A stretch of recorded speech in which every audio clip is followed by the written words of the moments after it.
ಹೆಬ್ಬಳಲು Shri Chakramata YouTube channel ವೀಕ್ಷಕರಿಗೆ ನನ್ನ ಹೃತ್ಪೂರ್ವಕ ನಮಸ್ಕಾರಗಳು. ಸುಭಾಷಿತ: ನಾವು ಬದುಕುವುದಕ್ಕಾಗಿ ಸಂಪಾದಿಸಬೇಕೇ ಹೊರತು ಸಂಪಾದನೆ ಮಾಡುವುದಕ್ಕೆ ಬದುಕಬಾರದು.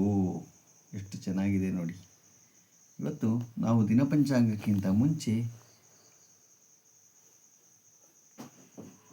12 ವರ್ಷದ ಅವಿವಾಹಿತ ಕನ್ಯೆಗೆ ಕುಮಾರಿ ಎನ್ನುತ್ತಾರೆ. ಯಾಕೆ? ಕುಮಾರಿ ಅಂದರೆ ಏನು ಅನ್ನೋದ್ರ ಬಗ್ಗೆ ತಿಳ್ಕೊಳ್ಳೋಣ. 12 ವರ್ಷದ ಅವಿವಾಹಿತ ಕನ್ಯೆಗೆ ಕುಮಾರಿ ಎನ್ನುತ್ತಾರೆ. ಅವಳ ಸ್ತುತ್ಯುಕ್ತ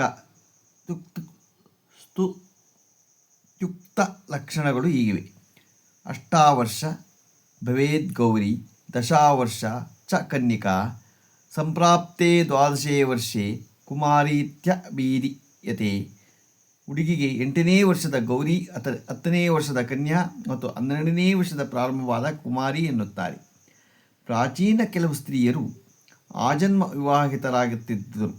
ಅವರ ವಯಸ್ಸು ಅಥವಾ ವೃದ್ಧಾಪ್ಯದಲ್ಲಿಯೂ ಅವರನ್ನು ಕುಮಾರಿ ಎಂದೆಂದಿಗೂ ಕರೆಯುತ್ತಾರೆ. ಇದು ಅಷ್ಟಾಧ್ಯಾಯದಿಂದ ತಿಳಿಯುತ್ತದೆ.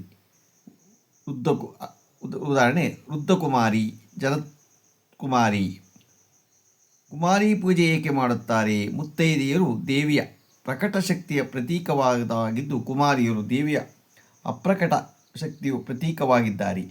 ಪ್ರಕಟ ಶಕ್ತಿಯಲ್ಲಿ ಶಕ್ತಿಯು ಸ್ವಲ್ಪ ಪ್ರಮಾಣದಲ್ಲಿ ಅಪವ್ಯಯವಾಗುವುದರಿಂದ ಮುತ್ತೈದೆಯರು ಬದಲು ಕುಮಾರಿಯರಲ್ಲಿ ಶಕ್ತಿಯು ಹೆಚ್ಚಿನ ಪ್ರಮಾಣದಲ್ಲಿರುತ್ತೆ. ಕುಮಾರಿ ಪೂಜೆ ಹೇಗೆ ಮಾಡಬೇಕು?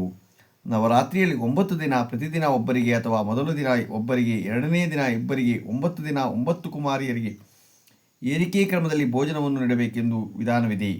2ರಿಂದ 10 ವರ್ಷಗಳ ವಯಸ್ಸಿನ ಕುಮಾರಿಯನ್ನು ಭೋಜನಕ್ಕೆ ಆಮಂತ್ರಿಸ್ಬೋದು. ನೋಡಿ, ನಾವು ಇದನ್ನು ಯಾವಾಗಲೂ ನವರಾತ್ರಿಯಲ್ಲಿ ಮಾಡಿದ್ರೆ ಭಾಳ ಒಳ್ಳೆಯದು. ಯಾವುದು? ಕುಮಾರಿ ಪೂಜೆ. ನಮ್ಮ ಇಂದೋರು ಸುಮ್ಮನೆ ಯಾವುದನ್ನು ಮಾಡಿಲ್ಲ. ನಾವು ಅರ್ಥಕೋಬೇಕಷ್ಟೇನೆ, ನಾವು ತಿಳ್ಕೋಬೇಕು.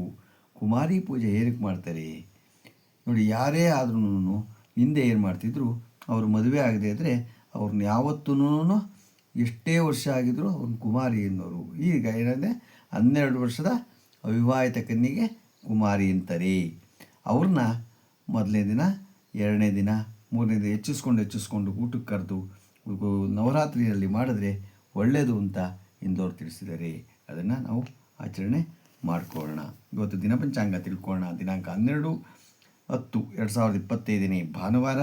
ಶ್ರೀ ವಿಶ್ವಾವಸು ನಾಮ ಸಂವತ್ಸರ, ದಕ್ಷಿಣಾಯನ, ಶರದೃತು, ಆಶ್ವಯುಜ ಮಾಸ, ಕೃಷ್ಣಪಕ್ಷ, ತಿಥಿ ಷಷ್ಠಿ, ರಾತ್ರಿ 7:38, ನಕ್ಷತ್ರ ಮೃಗಶಿರ, ರಾತ್ರಿ 7:35,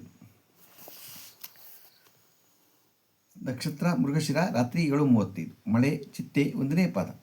ರಾಹುಕಾಲ 4:38ರಿಂದ 6:02, ಗುಳಿಕ ಕಾಲ 3:08ರಿಂದ 4:38, ಯಮಗಂಟೆ ಕಾಲ 12:09 1:39.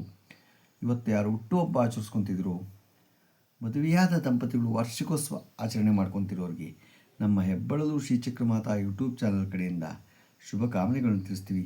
ದೇವರು ಅವರಿಗೆ ಆಯಸ್ಸು, ಆರೋಗ್ಯ, ಐಶ್ವರ್ಯ ಎಲ್ಲ ಕೊಟ್ಟು ಕಾಪಾಡಲಿ ಅಂತ ಕೇಳ್ಕೊತೀನಿ. ನಮ್ಮ ಹೆಬ್ಬಳಲು ಶ್ರೀ ಚಕ್ರಮಾತಾ ಯೂಟ್ಯೂಬ್ ಚಾನಲ್ ಯಾರು ಸಬ್ಸ್ಕ್ರೈಬ್ ಆಗಿರೋ ದಯಮಾಡಿ ಸಬ್ಸ್ಕ್ರೈಬ್ ಆಗಿ, ಲೈಕ್ ಕೊಡಿ. ಇದು ನಿಮ್ಮದೇ ಚಾನಲ್ ಆಗಿರೋದ್ರಿಂದ ನಮ್ಮ ಲಿಂಕನ್ನು ಬೇರೆಯವರಿಗೆ ಫಾರ್ವರ್ಡ್ ಮಾಡಿ. ನಮಸ್ಕಾರಗಳು.